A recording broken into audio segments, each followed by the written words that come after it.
ॐ नमो भगवते वासुदेवाय। नमस्कार। अध्यात्म दर्शन चैनल पर आपका स्वागत है।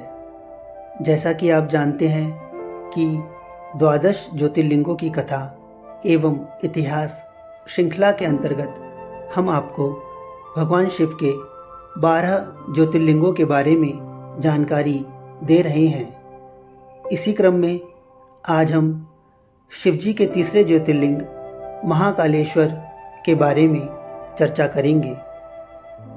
महाकालेश्वर ज्योतिर्लिंग का पावन धाम मध्य प्रदेश में क्षिप्रा नदी के तट के पास सप्त प्राचीन पुरियों में से एक अवंतिकापुरी या फिर कहें उज्जैनी नगरी में स्थित है। जगत गुरु आदि शंकराचार्य ने इस ज्योतिर्लिंग की स्तुति में कहा है कि अवंतिकायां विहितावतारं मुक्ति प्रदानाय च सज्जनानां अकाल मृत्योः परिरक्षणार्थं वंदे महाकाल महासुरेशम।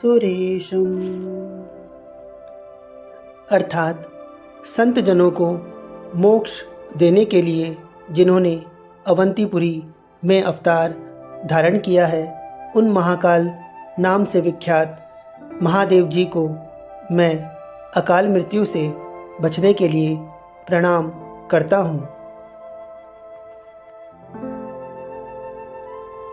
मंदिरों की नगरी कहलाने वाले इस पावन नगर में जाने पर आपको न केवल महाकाल शिव के दर्शन का सौभाग्य प्राप्त होता है, बल्कि यहाँ माता गढ़कालिका देवी शक्तिपीठ तथा माता हरसिद्धि शक्तिपीठ के दर्शन का भी लाभ होता है। गढ़कालिका मंदिर 51 शक्तिपीठों में से एक है। यहाँ भगवती सती के ऊपरी होंठ गिरे थे।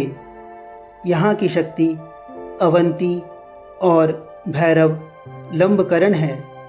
गढ़कालिका मंदिर का उल्लेख आदि शंकराचार्य के द्वारा रचित 18 महाशक्तिपीठ स्तोत्र में भी आता है।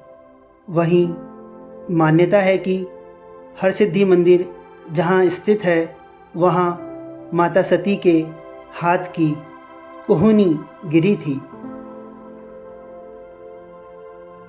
माना जाता है कि प्राचीन काल में महाकाल मंदिर के क्षेत्र में वन था।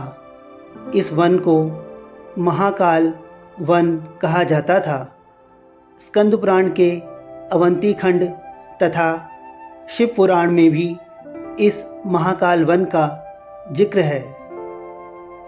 शास्त्रों का एक मंत्र है, आकाशे तारके लिंगम पाताले हाटकेश्वरम मृत्युलोके च महाकालम त्रयलिंगम नमोस्तुते।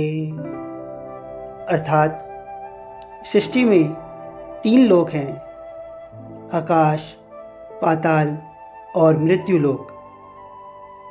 आकाश लोक के स्वामी हैं तारक लिंग, पाताल के स्वामी हैं हाटकेश्वर और मृत्युलोक के स्वामी हैं महाकाल। इन तीनों लिंगों को मैं नमस्कार करता हूँ। महाकाल मंदिर का उल्लेख कई प्राचीन भारतीय काव्य ग्रंथों में भी किया गया है। महाकवि कालिदास के ग्रंथ मेघदूत में महाकाल मंदिर की संध्या आरती का जिक्र मिलता है। साथ ही इस ग्रंथ में महाकाल वन की कल्पना भी की गई है। वहीं 7वीं शताब्दी के बाणभट्ट के कादम्बिनी में महाकाल मंदिर का विस्तार से वर्णन किया गया है। काल के देवता भगवान शिव अपने पूर्ण वैभव के साथ उज्जैन में शाश्वत शासन करते हैं।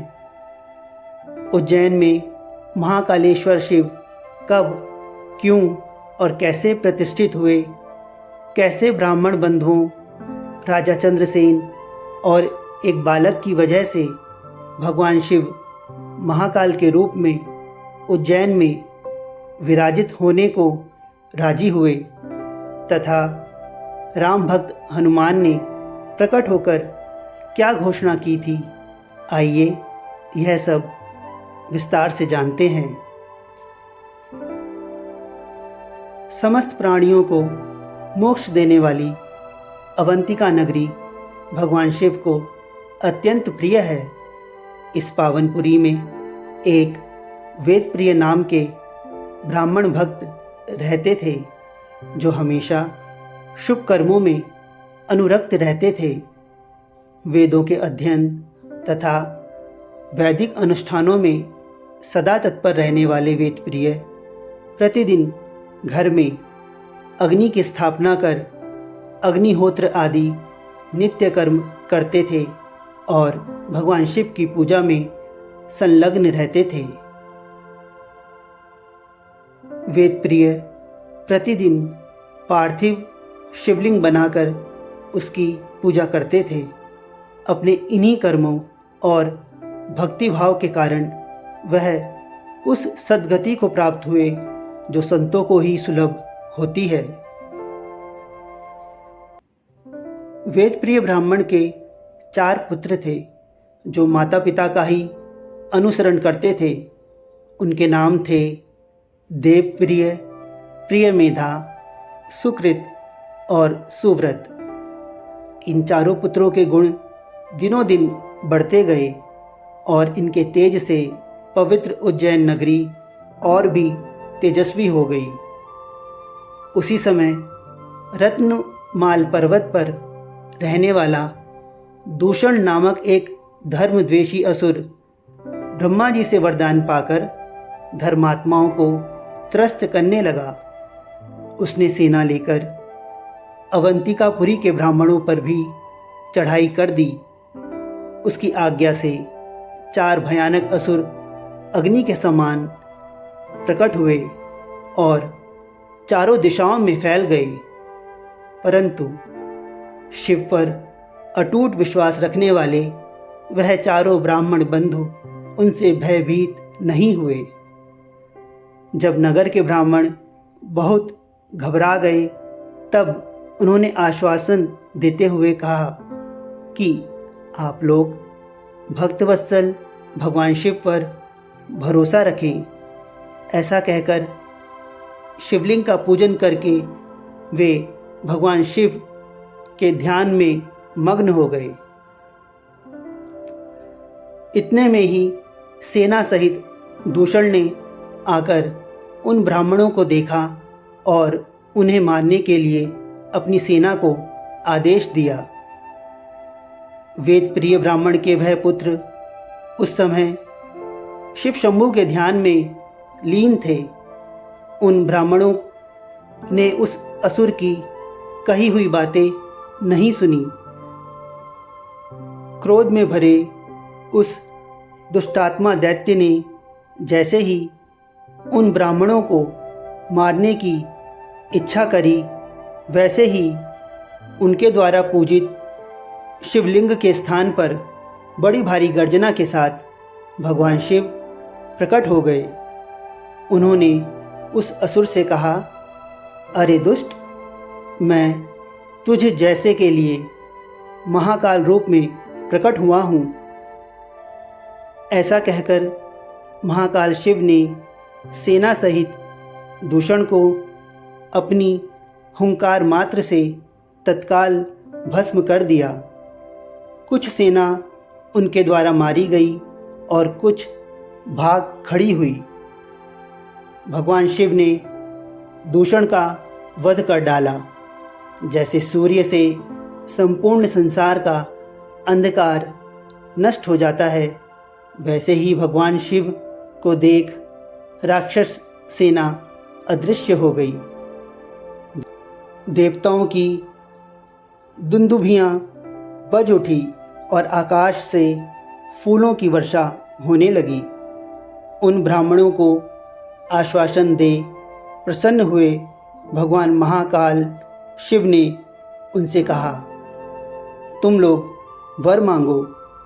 उनकी बात सुनकर ब्राह्मण हाथ जोड़कर भक्ति भाव से भली भांति प्रणाम करके बोले, हे महाकाल महादेव, दुष्टों को दंड देने वाले प्रभु शंभु, आप हमें संसार सागर से मोक्ष प्रदान करें तथा जन साधारण की रक्षा के लिए सदा यहीं वास करें। अपने दर्शन करने वाले भक्तों का आप सदा ही उद्धार करें। उनकी ऐसी प्रार्थना पर भगवान महाकाल ने उन ब्राह्मणों को मोक्ष प्रदान किया। अपने भक्तों की विनती मान उनकी रक्षा के लिए उस परम सुंदर स्थान में स्थित हो गए। वहाँ चारों ओर की एक कोस भूमि लिंग रूपी भगवान शिव का स्थान बन गई। वे शिव भूतल पर महाकालेश्वर के नाम से विख्यात हुए।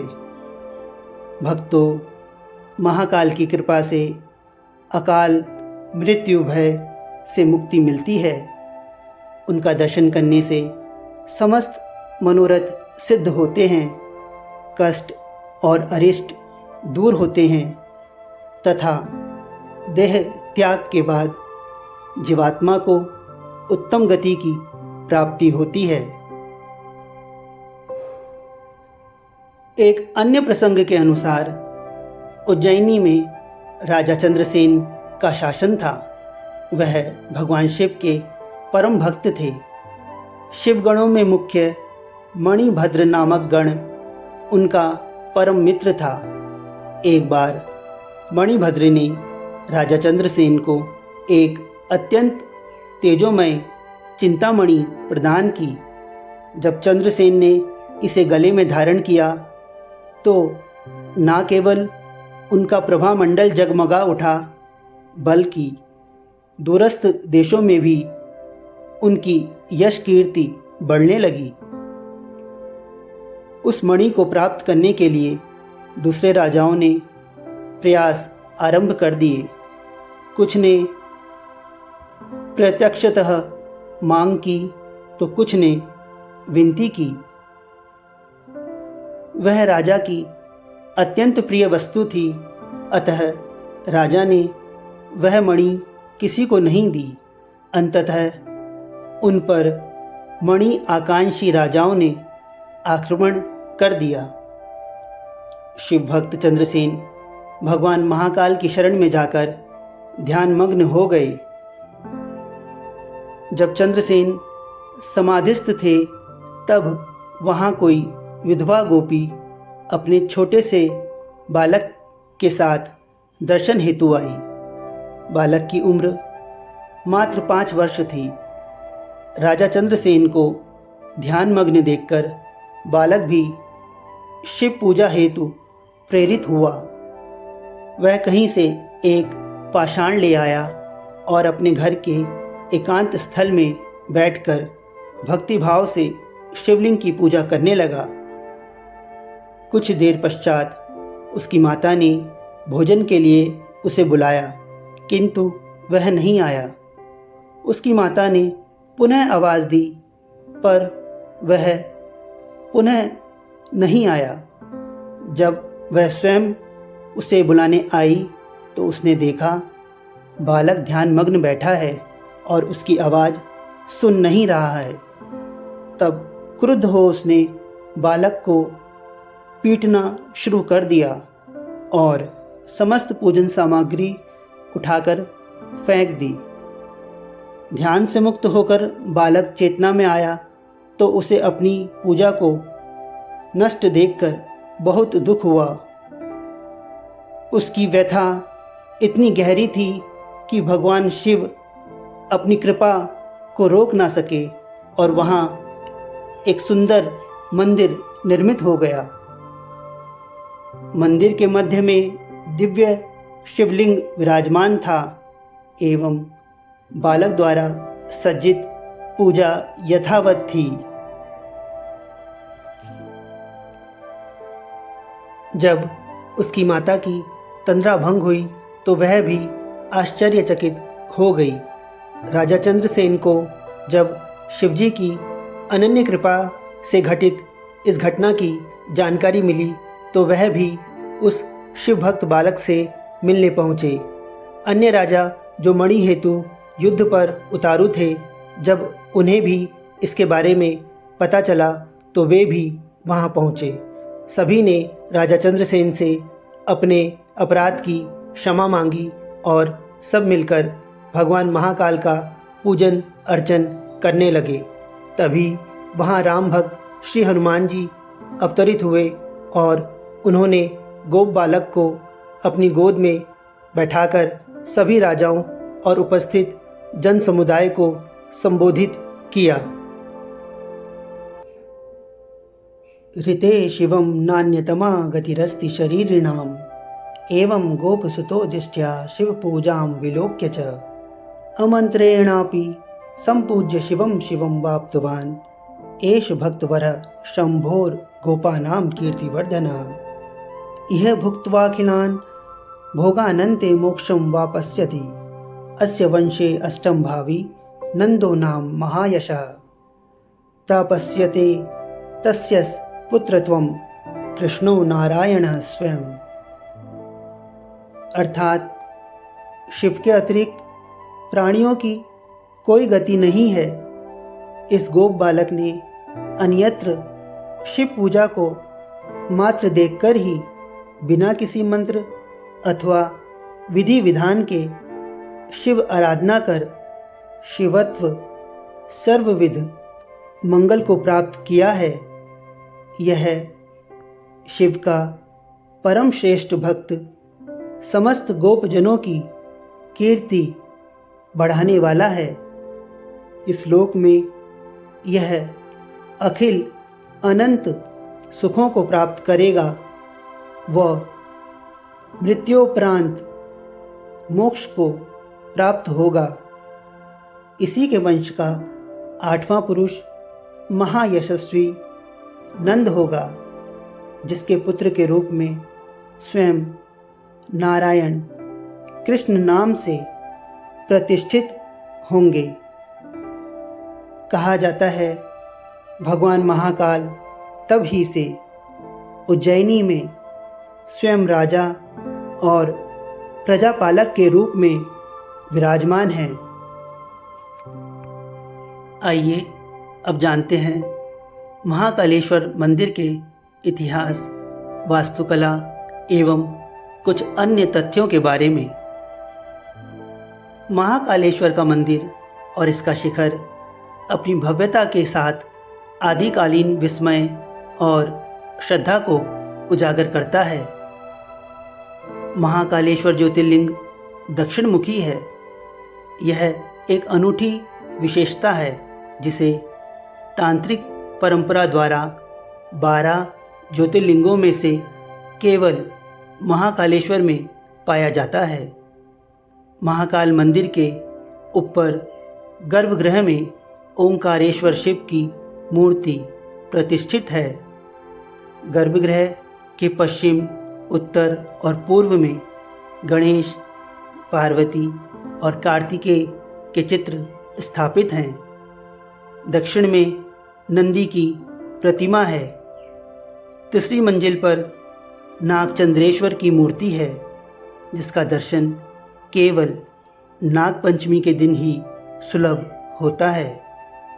महाशिवरात्रि के दिन मंदिर के पास एक विशाल मेला लगता है और रात्रि में पूजा होती है। उज्जैन नगरी और महाकालेश्वर मंदिर का इतिहास हजारों वर्ष पुराना है। उज्जैन शहर को पृथ्वी का केंद्र बिंदु माना गया है। पुराणों में इसका जिक्र मिलता है। वराह पुराण में भी उज्जैन को पृथ्वी का नाभि स्थल और महाकालेश्वर को इसका देवता कहा गया है। प्राचीन समय में उज्जैन भारतीय समय की गणना के लिए केंद्रीय बिंदु हुआ करता था। भौगोलिक दृष्टि से उज्जैन शहर कर्क रेखा पर स्थित है तथा भारतीय परंपरा के अनुसार देशांतर की पहली मध्याह्न रेखा यहीं से होकर गुजरती है। जो गौरव वर्तमान में ग्रीनविच को मिला है, वही गौरव पुराने समय में उज्जैन को प्राप्त था। शास्त्रों के अनुसार ज्योतिष की उत्पत्ति और विकास भी इसी नगरी में हुआ था। महाकालेश्वर मंदिर का उल्लेख पुराणों में भी मिलता है, जहां कहा गया है कि इसे सबसे पहले प्रजापिता ब्रह्मा ने स्थापित किया था। 6वीं शताब्दी ईसा पूर्व महाकाल मंदिर की कानून और व्यवस्था की स्थिति की देखभाल के लिए राजा चंद प्रद्योत ने अपने छोटे भाई राजकुमार कुमार सेन को नियुक्त किया था। उज्जैन के पंच चिन्हित सिक्के जो 4वीं और 3री शताब्दी ईसा पूर्व के हैं, उन पर भगवान शिव की आकृति अंकित है। मंदिर की इमारत परमार कालीन मानी जाती है। उज्जैन में परमार राजाओं का शासन 10वीं-11वीं सदी के आसपास का माना जाता है। 11वीं शताब्दी में परमार राजा भोज ने देश के कई मंदिरों का निर्माण करवाया था, जिनमें महाकाल मंदिर भी शामिल था। उन्होंने महाकाल मंदिर के शिखर को पहले से ऊंचा करवाया था। 11वीं-12वीं शताब्दी में परमार राजा उदयादित्य और राजा नरवर्मन के शासनकाल में इस मंदिर का पुनर्निर्माण किया गया था। इस मंदिर का संबंध उज्जैन के राजा विक्रमादित्य से भी है। कहा जाता है कि राजा विक्रमादित्य ने महाकाल मंदिर का विस्तार कराया था। उन्होंने मंदिर परिसर में धर्मसभा बनवाई थी, जहां से वह न्याय किया करते थे। विक्रमादित्य के नाम से ही विक्रम संवत प्रचलित हुआ था। महाकालेश्वर मंदिर परिसर को इल्तुतमिश ने 1234-35 ईस्वी में उज्जैन पर आक्रमण के दौरान नष्ट कर दिया था। ज्योतिर्लिंग को खंडित कर दिया गया था और माना जाता है कि आक्रमण के दौरान चुराई गई जलाधारी के साथ इसे पास के कोटि तीर्थ कुंड में फेंक दिया गया था। इसके बाद जब 18वीं सदी के चौथे दशक में उज्जैन का प्रशासन पेशवा बाजीराव प्रथम ने अपने वफादार सेनापति राणोजी शिंदे को सौंपा था, तब राणोजी के दीवान रामचंद्र बाबा सुकंतकर, जिन्हें रामचंद्र मल्हार भी कहते हैं, ने महाकालेश्वर मंदिर का पुनर्निर्माण कराया। 12 ज्योतिर्लिंगों में सिर्फ महाकालेश्वर ज्योतिर्लिंग की ही प्रतिदिन अलसुबह भस्म आरती की जाती है। पहले महाकाल की भस्म आरती शमशान के मुर्दे की भस्म से की जाती थी, किंतु अब ये प्रथा बंद हो गई है। अब उनकी आरती कपिला गाय के गोबर के कंडे, शमी, पीपल और पलाश की भस्म से की जाती है और श्रृंगार किया जाता है। हर 12 वर्ष में उज्जैन में सिंहस्थ कुंभ का मेला लगता है। जब बृहस्पति सिंह राशि और सूर्य मेष राशि में होता है, तब सिंहस्थ कुंभ का आयोजन किया जाता है। हर साल सावन महीने के सभी सोमवार और भादो महीने के कृष्ण पक्ष के सोमवार को महाकाल की सवारी निकाली जाती है। महाकाल की प्रतिमा को चांदी की पालकी में विराजित किया जाता है और इसके बाद बाबा की पालकी को क्षिप्रा नदी के घाट पर ले जाते हैं और वहाँ से उज्जैन का भ्रमण करते हुए भगवान अपने मंदिर लौट आते हैं। भादो महीने की अंतिम सवारी को शाही सवारी कहा जाता है। उज्जैन में काल भैरव का एक प्राचीन मंदिर स्थापित है। काल भैरव को शहर का कोतवाल माना जाता है तथा उन्हें शराब चढ़ाने की परंपरा है। उज्जैन का संबंध भगवान श्री कृष्ण से भी है। श्री कृष्ण ने यहाँ ऋषि सांदीपनि से शिक्षा ग्रहण की थी। यहीं उनकी मित्रता सुदामा से हुई थी। श्री कृष्ण की एक पटरानी मित्र वृंदा उज्जैन की राजकुमारी थी।